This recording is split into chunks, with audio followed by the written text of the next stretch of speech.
Once again, Space Druid is back to teach you a thing or two about healing this fight. Go for it, Space. Okun Jack, Susede, Korom Chumwa. Space Druid. Shah of Fear. Well, this one is a two-phase recurring fight. It is only a two-healer fight, and it is a DPS check, and it's a long fight. What will happen is you want to use Bloodlust right off the bat, so as soon as you go in, kick off the Bloodlust. A triangle is going to form with the boss at the top point. Now the tanks need to stand in the little circle of light underneath the boss, and that's how they hold aggro for this. As a healer, you're mainly going to be standing in the triangle, because when you're standing in the triangle, you are immune to the boss's breath. If you're standing outside the triangle and the breath goes out, you're going to get one shot, so try to stay in the triangle as much as possible. You can run out if you want to, which you can do if you're going to DPS the adds, which I'll get to in a bit, but predominantly you can just sit in that triangle. But to begin with, all that's going to happen is Bloodlust, DPS will just pwn the boss. After a period of time of about, I think it's 30 seconds, 40 seconds or so, half of the raid group, so one tank, 3 DPS and 1 healer, will get transferred to an alternate platform. Now the key to the alternate platform is to kill the add in the center and run around and collect the orbs. As the healer, you will want to run around and collect as many orbs as you can. The orbs will regen your mana, but it will also deal damage to the person collecting them. So there is going to be constant damage going out to your team that's over on the alternate platform. So you need to keep on top of those heals for the rest of the group there. Now the orbs are a huge priority. If the orbs are active for more than 8 seconds, they will head back in and heal the add for 5%. And the add must die so that you can get back to the main platform before the other group is transported out. DPS will want to collect the orbs as well. If somebody turns around and says to you, oh, that's the healer's job, then sorry, that's not going to work. They need to do it as well. There is periodic fear that will happen, which lasts for about 3 seconds, and everybody, if there's an orb near them, must collect the orb. Periodically, the add will also cast Death Blossom. When this happens, you need to hide behind the pillars for a line of sight. If you're caught outside when Death Blossom is going, you will take pulsing damage and be dead within a few seconds. It hits pretty hard.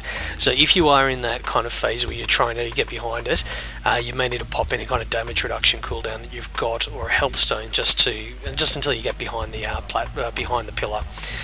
Once the add is dead, you run back to the center and click on the orb to transport back to the main platform. Now you need to do that ASAP, because after a period of time the second group will automatically transport to a different alternate platform. If no one is on the center platform, then the boss is just going to go crazy and kill the tanks. Now when you're on the main platform, which is the platform that you start on, so you're transported back to that platform after you've been the alternate, you will get a buff which increases your damage, healing and movement speed by 60%. It also makes you immune to 1 Breath of Fear. Depending how you go, sometimes you will transport back and all of a sudden a Breath of Fear is going out, which means that the next one you will not be immune for. You need to make sure that you are in that triangle when it comes out again. Now the DPS need to destroy the adds that spawn on this platform. They need to do this as a priority as those adds throw out these shadow bomb things. You can see where they're going to land as they give a little area of effect on the ground before they actually hit. You can move out of them. The more adds that are up though, the more bombs going out, the more raid damage that's happening. Now as the raid group clears the adds on one side, they will normally then just have enough time to get some dots on the boss before being transported back to the alternate platform. We always used to alternate in our raid group where, say, raid group 1 would come back and they would kill the adds on the left. They would then get transported back to the alternate platform. Raid group 2 would come back to the main platform and they would kill the adds on the right. Now the fight will continue like that for many minutes. It's a long fight and it will just constantly transport you back to the alternate and the main platforms. You blow Bloodlust at the start because you can use it then later on in the fight. Now it normally works best to time your second lust towards the end of that fight to happen when both groups are on the main platform, just before one is transported back across and the other is returned. Now you do that so the group staying on the main platform can take down their adds quicker and then start smashing the boss.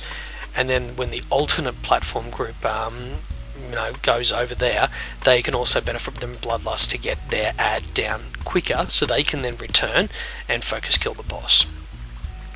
That's pretty much the entire mechanics of the fight, and it just keeps repeating. As a healer, you need to keep on top of the healing on the alternate platform phase. That's the big one. There is a lot of raid damage going out there from people collecting the orbs and so forth, so you've really got to keep up the healing over there, but at the same time yourself collect as many orbs as you can. On the main platform, if the ADDON are dying quick enough, the AoE damage isn't bad, but the tank damage can be moderate to high. You need to watch for a boss mechanic called Thrash, as it deals large amounts of damage, and a cooldown or big heals will be needed for that one. Otherwise, yeah, as I said there, the fight is just repetitive, and once you get the mechanics down pat, you'll get a kill pretty shortly after that. So just to recap, two-phase fight really. You have the alternate platform and the main platform. On the alternate platform, collect the orbs, hide from the death blossom, and then just click on the orb in the center when the boss dies. On the main platform, heal the tank. They're going to be taking moderate damage. The DPS will kill the ads. Hide from the breath that the boss does, and you just stand in the triangle to avoid that. Otherwise, Jack, that's all there is to this fight. That's it. Click the annotation you see on screen for the other boss guide playlists. If you click that shiny subscribe button at the top left, then all future guides will come right to you. Like on Facebook for heads up on all my upcoming projects. Leave comments about alternative strats. Like if you liked the video, dislike it if you disliked it. That is what it is there for. Go for it.